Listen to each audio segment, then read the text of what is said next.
Mm. Welcome. Hi. How you doing? Was gonna do a paint and talk. Got some things on my mind, and I guess it's also time for disclosure. Two.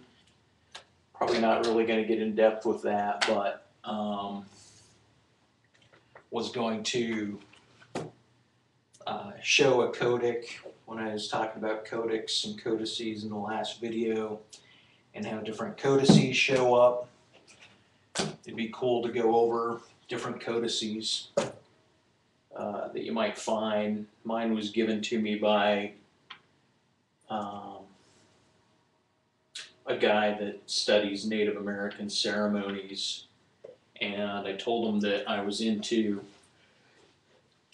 pentagrams, that pentagrams had come up as a particular shape of interest, and so he delivered a pentagram to me. He delivered a pentagram to me that was a spiritual guide for the Codic run whenever you're called, and you're supposed to do your run to Ra. Like I said, a lot of this isn't going to make sense to people, and some people might think that I'm totally cooped out, and that's just Jim Dandy.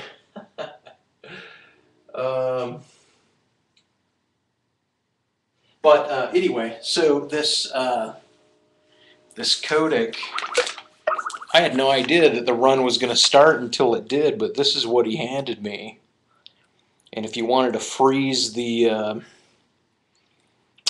screen and read any of that, feel free to do so, because I asked him, I said, pentagrams and hexagrams and the pyramids are really getting to me. So as you can see, he took different directions of the pentagram, and he laid out the forces relative to the pentagram. And I had that on my run, so that really helped out when the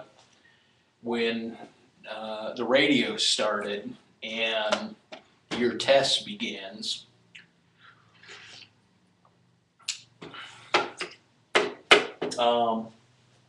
But I guess that's neither here nor there. I actually started this video, I guess there was a couple things I wanted to talk about. And the first one was the contrapositive argument, or the second one's the contrapositive argument used by antinatalists and Benatar to war against the non-identity problem, as they assume that pronatalists might war against the identity problem. So that'll be the second thing that I want to cover.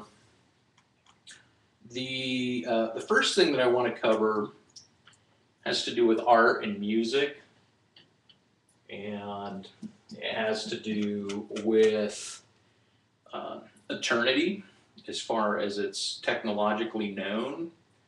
Like, everything that you do on the net is recorded, and it's recorded beyond our deaths, as we know. And so the other day, William Cardno died, and it brought a lot of people to tears, including to myself, and a lot of people pulled together to comment on William Cardno's death and how it affects them and how they wish him well.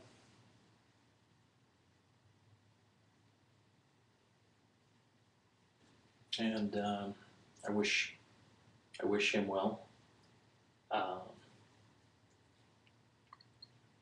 But I have an issue, and I've been policing a few videos that came out. Like there were some tribute videos and some videos that were odes to William. They played his music. They talked about what he liked. And then there were videos, final videos, right? Get this. Final videos,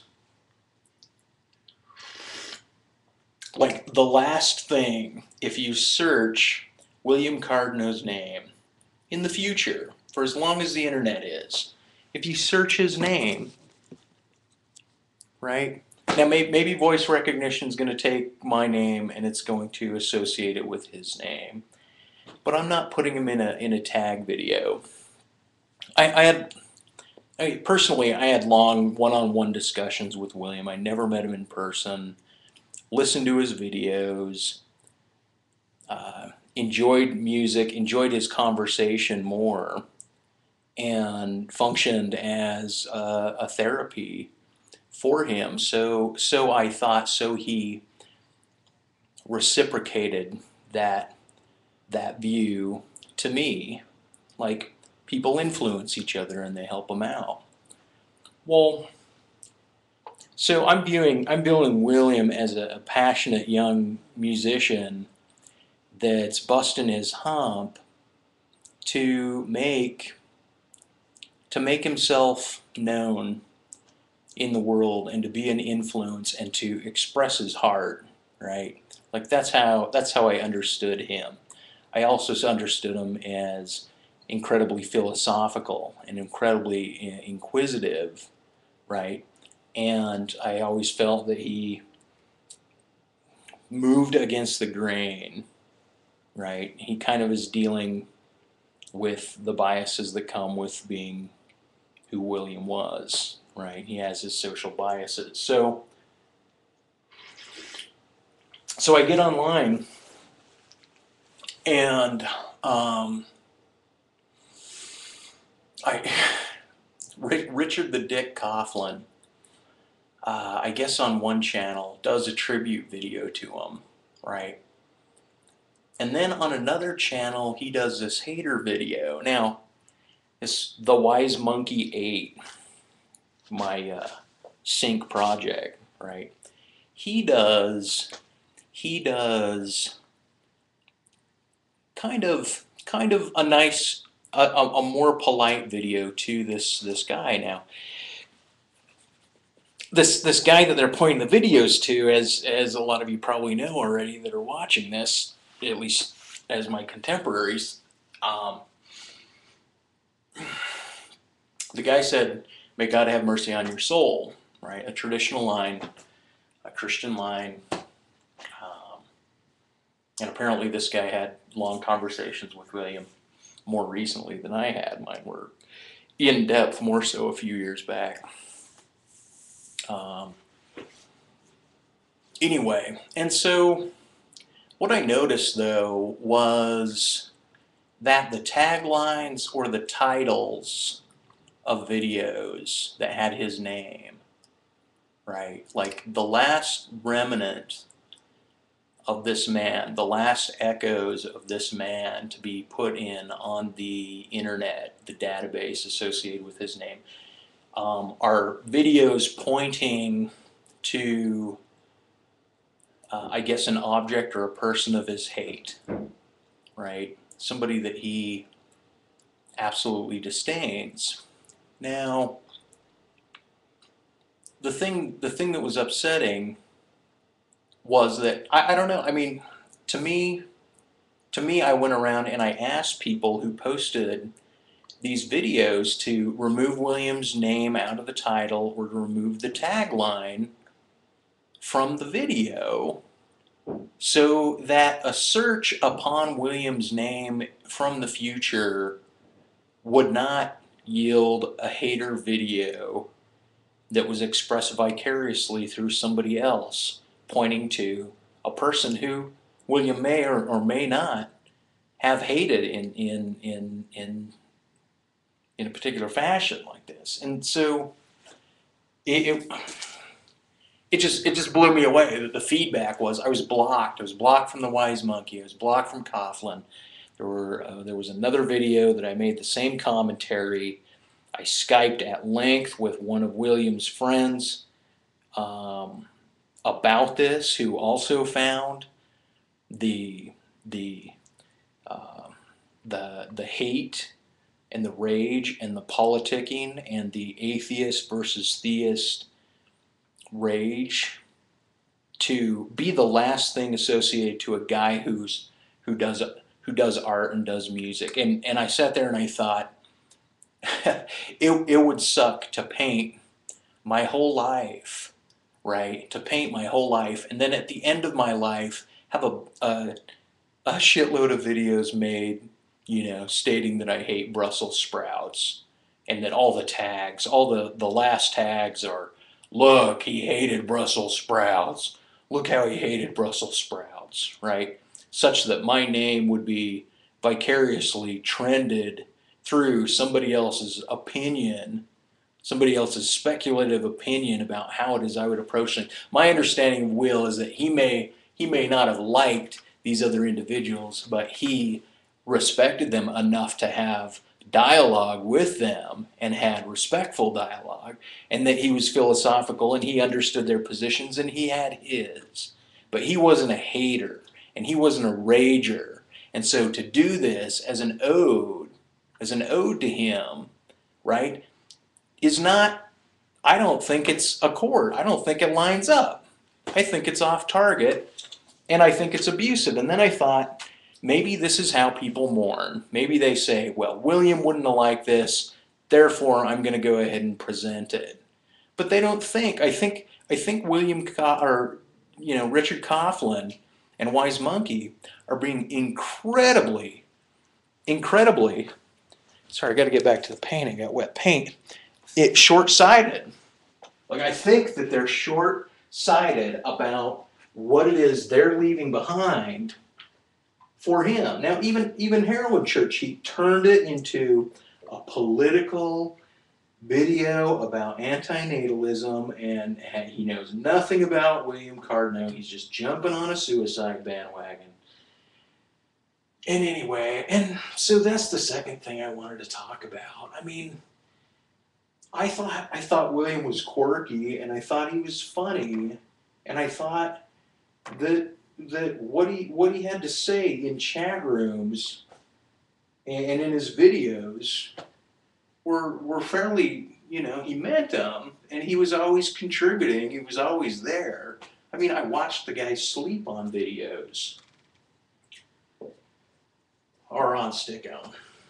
Anyway, so anyway, these guys make these raging videos and they get all this positive feedback, like, yeah, stick it to him, yeah, pawn this guy, It's almost like pawn him in the name of William Cardno. Pawn this guy, make certain that he knows that, that everybody knows that Christians think that homosexuality is a huge sin and that suicide is even a greater sin. And how dare they do this? And so they're going to make a landmark about Cardno's death instead of simply just having the foresight to stay on one side and just give tribute to the guy. The last things to do to somebody is give tribute. So look, I'm hating on Richard the Dick Coughlin because he leaves that, right? I'm hating on Wise Monkey because he defends that. And then Heroin Church, same thing.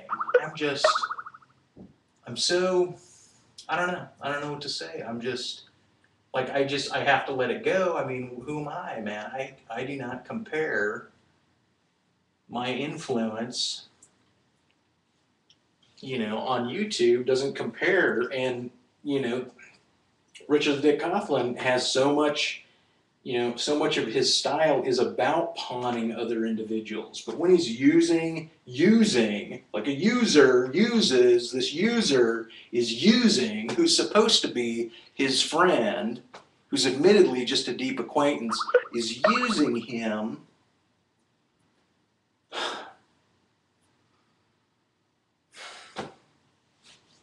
to make a rage video, to make a pawn video. And I think people don't see that. They're so caught up in the rage. Anyway, it pisses me off. You know, and I sat there and I thought maybe it's an English thing, maybe it's a European thing or a British thing. They're both British, you know. Maybe there's all this hate in the war and got to knock it out and got to state your sides and everything. I just sat there and I thought, why associate someone's death to the object of their hate?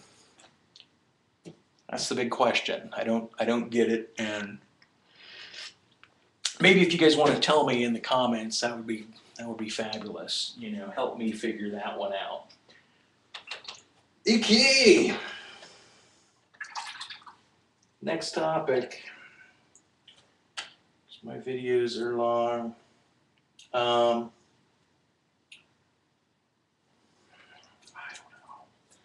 I'm upset about it. Okay, so, and is there going to be an apology or a retraction? You think those guys are going to give up an apology or a retraction? You think they see it this way? Nah, I doubt it. I got no sympathy from them for my quest to remove the tag. Okay, so, oh, by the way, here's another Piro face that showed up in the paintings randomly. Okay, the contrapositive argument in the non-identity problem that the antinatalists use to say that Benatar is, you know, has he's addressed it already. Therefore, the non-identity problem is no longer a problem. It seems to go something like, if Jack has hair, then Jack exists. If Jack doesn't exist, Jack doesn't have hair, right?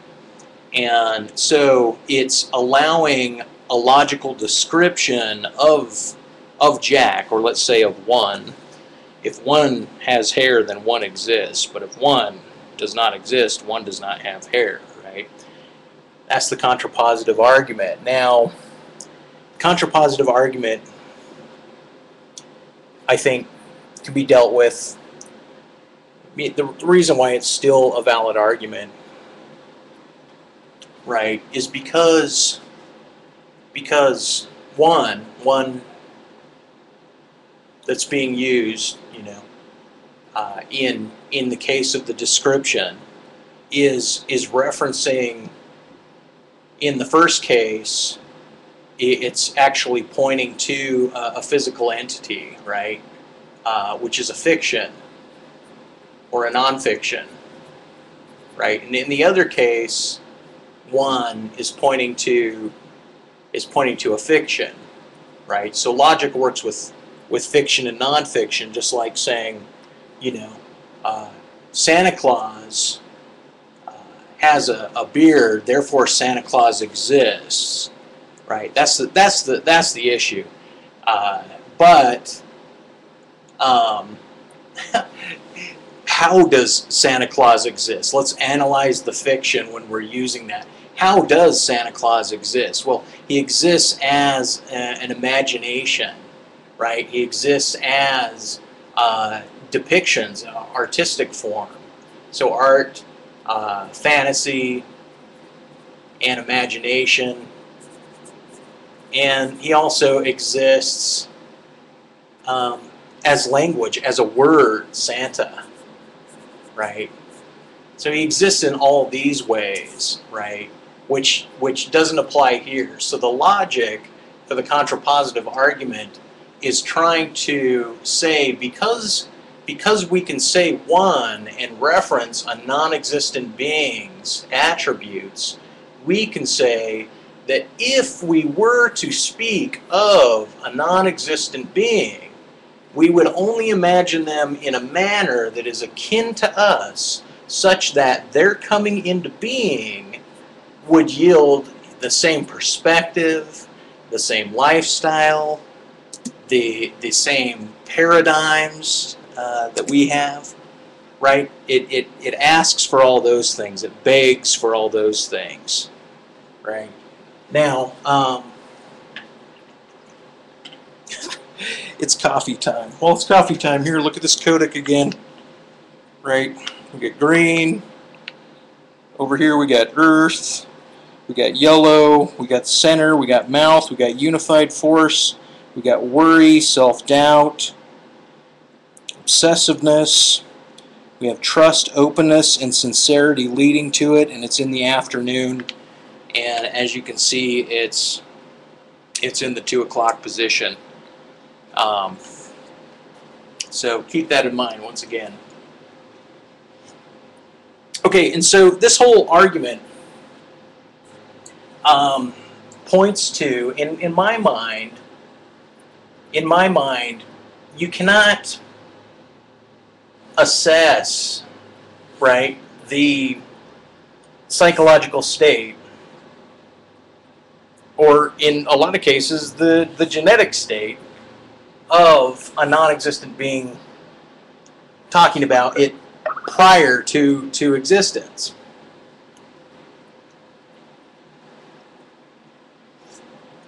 Like Abraham Lincoln, we can reference him because he was a signified, but he's no longer a signified. So say, does Abraham Lincoln have a beard? We're still pointing to a non-fiction that was, right? But to speak about a pre-existing individual and to speak about it as if it was a non-fiction would be like to say, anytime this happens, then I would like a whole list of everybody that was never born because the parents helped them avoid suffering, right? You'd think of that was absurd. Anyway, so this also leads me to the idea of like negative zero. Negative zero, right? Almost doesn't make any sense, but if you listen to Anton argue, he will argue that nothing is real, right? And he'll argue the zero as still being a number. Now, what I wanted to point to here was the aspect of Santa as a name. Santa as a name. Now, think about the phrase, if one has a beard, one exists, right?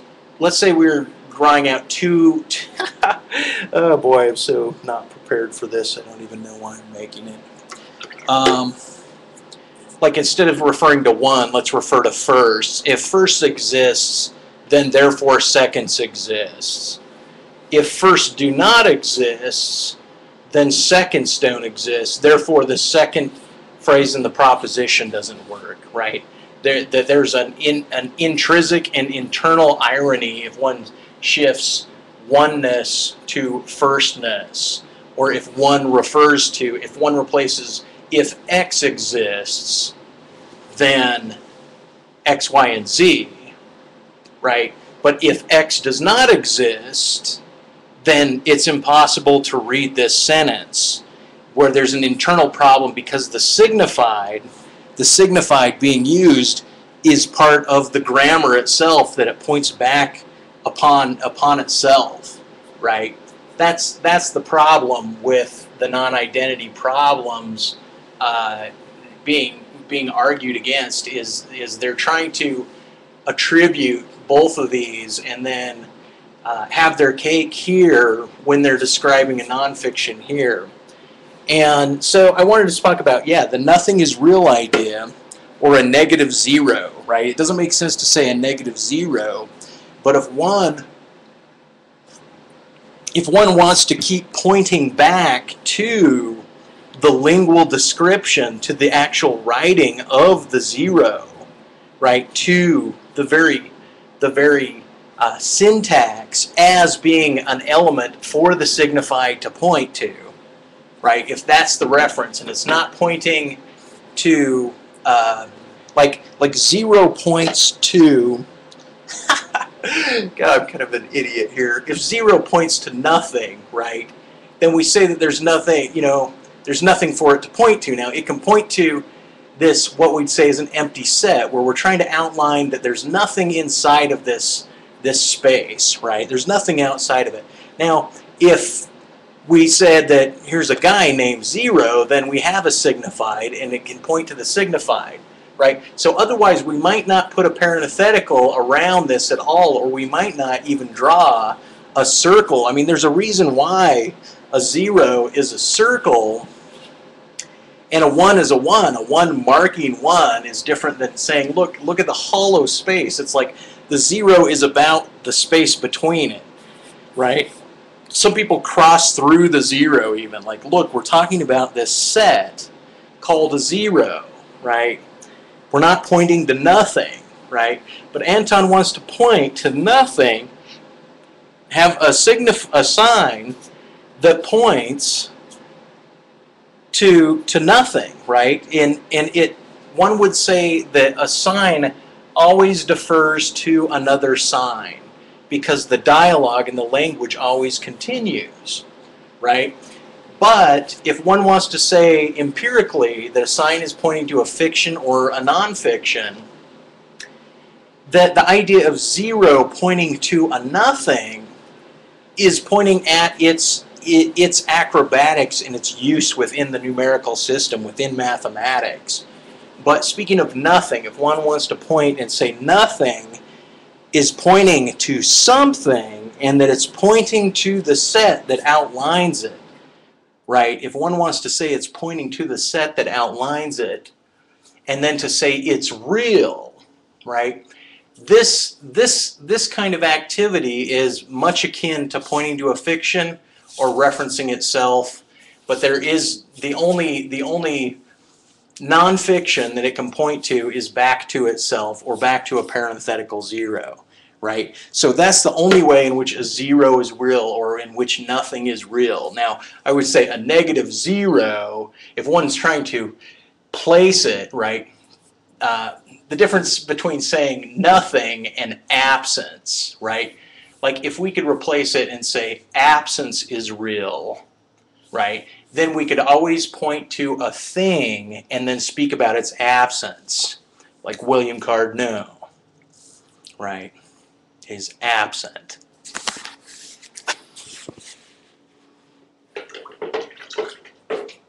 William Cardinal is real.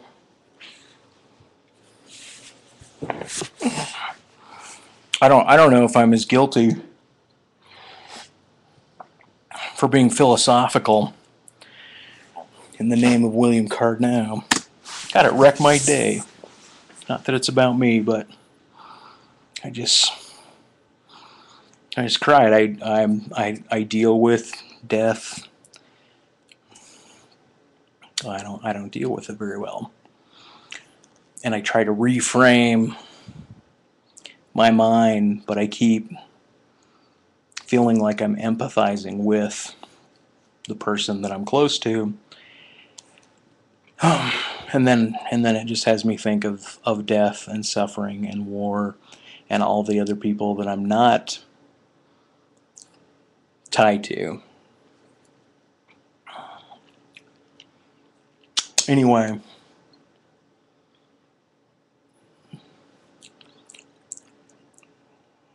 nothing is real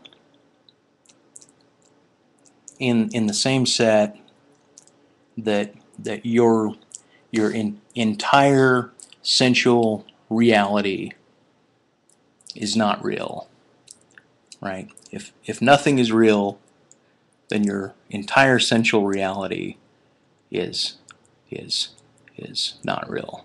That's how I see it. Now, Derrida was very good at replacing this problem with 0, or the problem with nothingness, with absence, right? And he spoke of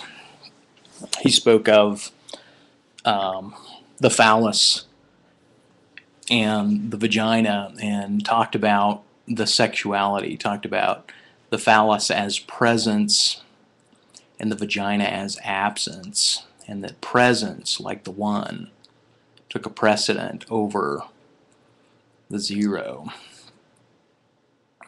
In language, he also came up with the idea of erasure, or erasing, where you draw something, like a name, like Abraham Lincoln, something that is, and you draw a line through it, or you erase it outright. Now, so that's how he's dealing with this idea of having a symbol for nothing or absence.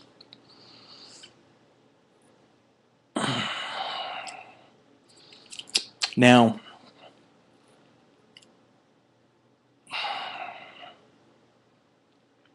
see, all of this is supposed to tie together.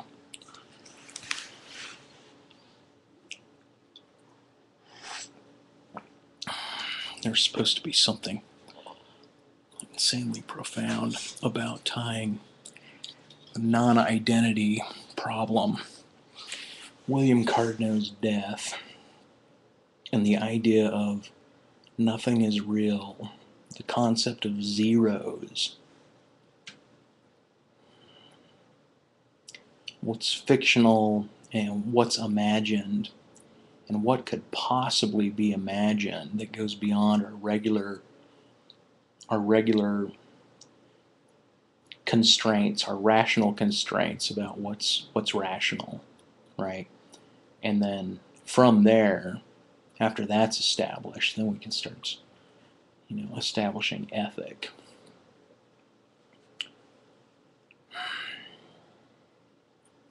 So if Anton's going to say nothing is real and point to the zero, then I'll point to a negative zero, because once again, the sign points to nothing. The sign nothing does not point. It points back to itself as a syntax, or it points to an area of absence. And if it points to an area of absence, then like a 1 being absent, 1 minus 1 is 0. If it points to an absence,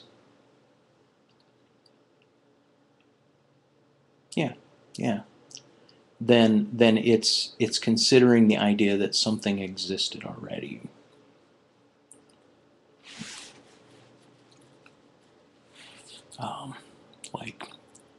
Like our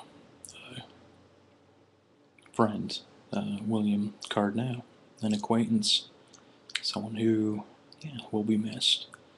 And so hopefully people get the idea of pointing, speculating what somebody else's hate is, and in their absence, instead of pointing back to the individual strictly, they try to erase a nonfiction. They try to erase the nonfiction. They speculate on the enemy. I'm not certain what else to say.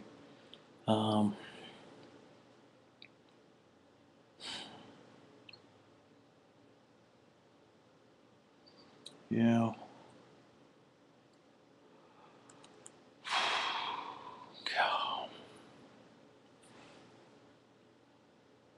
Okay.